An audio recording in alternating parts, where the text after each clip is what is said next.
Saya Amani Zahira, penyelidik pertama anda. Saya Alisha Dayana, penyelidik kedua anda. Saya Ositawi, penyelidik ketiga anda. Saya Juisa Dikelimas, penyelidik keempat anda. Kami penyelidik dari SMK Kampung Nangka. Tajuk kajian pendidikan kami adalah Sistem Pemerintahan Tempatan Suku Kaum di Sarawak yang terkandung di dalam DSKP Sejarah Tingkatan 3. Ini merupakan template kajian kami. Yang berdasarkan DSKP Sejarah Tingkatan 3. Sistem pemerintahan tempatan dipengaruhi oleh pegangan atau adat kepatuhan masyarakat.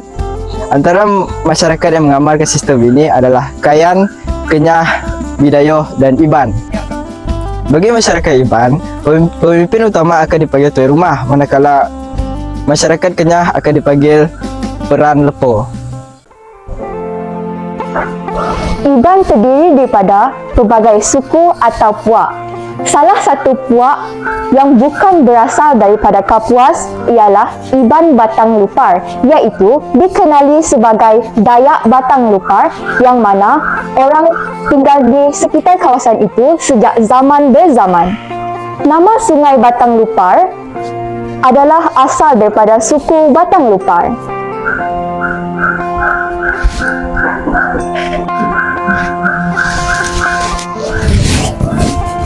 Kawan-kawan, tahukah anda bahawa panggilan Dayak merupakan gelaran yang digunakan oleh pengembara Eropah terhadap bangsa-bangsa yang mendiami Kepulauan Borneo?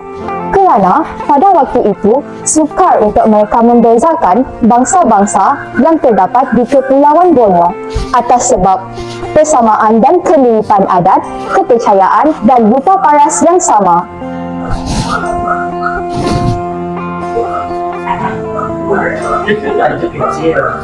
Panggilan Si Dayak kepada orang Iban adalah keberadaan orang Iban di lautan sejak kurun ke-17 hingga ke-19 di Laut Cina Selatan.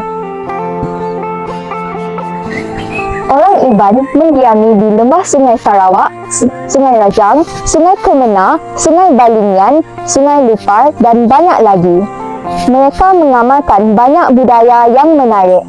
Mereka hidup bermasyarakatan dan mendiami di rumah panjang yang diketuai oleh ketua kampung atau lebih dikenali sebagai tuan rumah.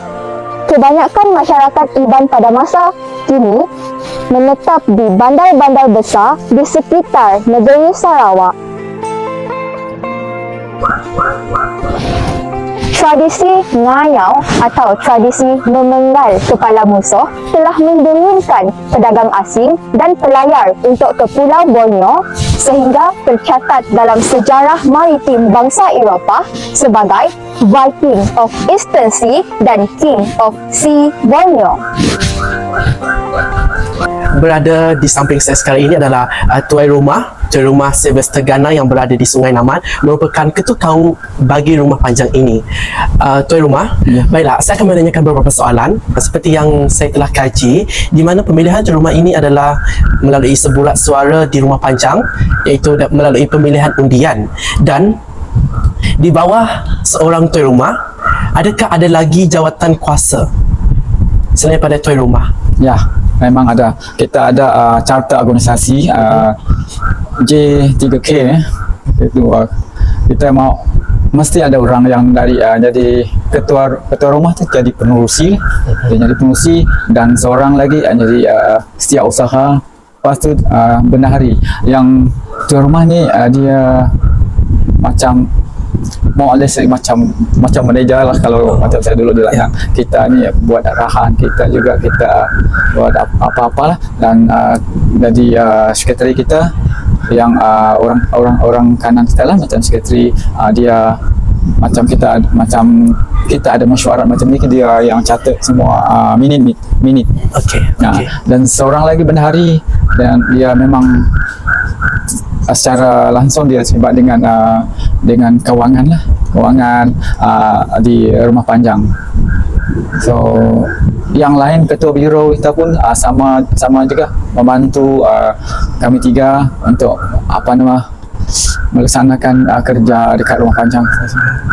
Okey, baiklah, itulah sedikit temu bual bersama Tuan Rumah Sylvester Gana di Rumah Sungai Naman. Terima kasih kita ucapkan kepada Tuan Rumah Sylvester Gana di atas perkongsian itu tadi, dan itu sahaja daripada saya. Terima kasih. Sistem pemerintahan di Sarawak adalah sistem yang berdasarkan undang-undang adat istiadat yang telah ditetapkan oleh Majlis Adat Istiadat Sarawak. Pemilihan tuan rumah amatlah teliti, di mana tuan rumah perlulah ditemu duga terlebih dahulu sebelum menjadi tuan rumah. Dan tuan rumah juga perlu membuat pemeriksaan kesihatan sebelum disahkan agar untuk mengetahui tahap kesihatan tuan rumah. Dan di sini kita dapat lihat tuan rumah juga dibantu oleh ahli jawatan kuasa. Seperti yang kita lihat sekarang, tuan rumah dibantu oleh setiausaha, bendahari dan biro-biro yang berkaitan. Adat Iban 1993. Adat meninggal dunia dan pantang dikubur.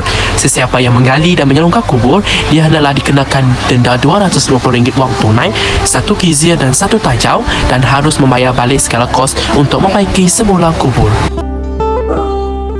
Sistem pemerintahan ini mestilah dikekalkan dan disebarkan kepada kaum Iban, sama ada yang masih tinggal di rumah panjang atau yang sudah berpindah di bandar. Kumpulan tuai rumah ditadbir di bawah pentadbiran pejabat daerah. Adat yang terdahulu juga mestilah dikekalkan supaya ini diwarisi dari zaman ke zaman. Sistem pemerintahan juga dipromosikan melalui aktiviti pelancongan seperti melawat ke rumah panjang. Selain itu, maklumat dipamerkan di muzium seperti Borneo Culture Museum di Kuching, Sarawak. Seterusnya, sistem pemerintahan juga dikekalkan melalui pendidikan formal di bangku sekolah dalam mata pelajaran sejarah tingkatan 3. Sistem pemerintahan tempatan sebelum kedatangan kuasa barat telah didedahkan, termasuklah sistem pemerintahan tempatan kaum Iban.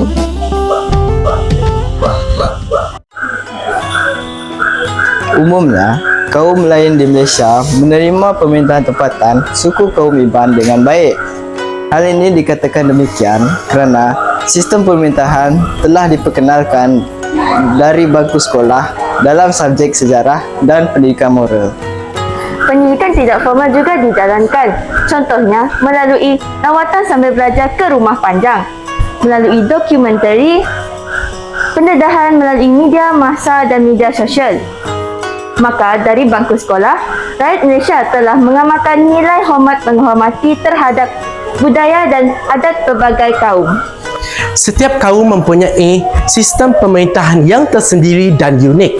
Saya pasti bahawa setiap kaum dapat menerima sistem pemerintahan kaum lain dengan hati yang terbuka.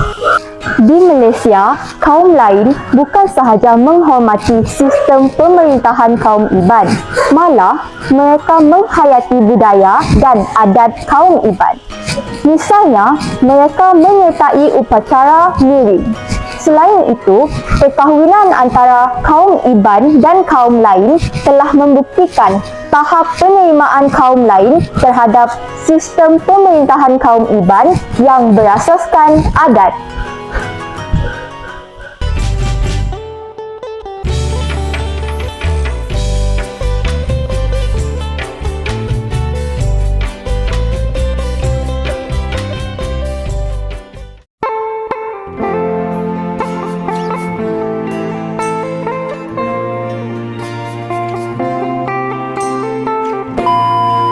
Diterima oleh pemerintah kami merupakan penyelidik daripada SMK Kampung. So today we have Rumah Panjang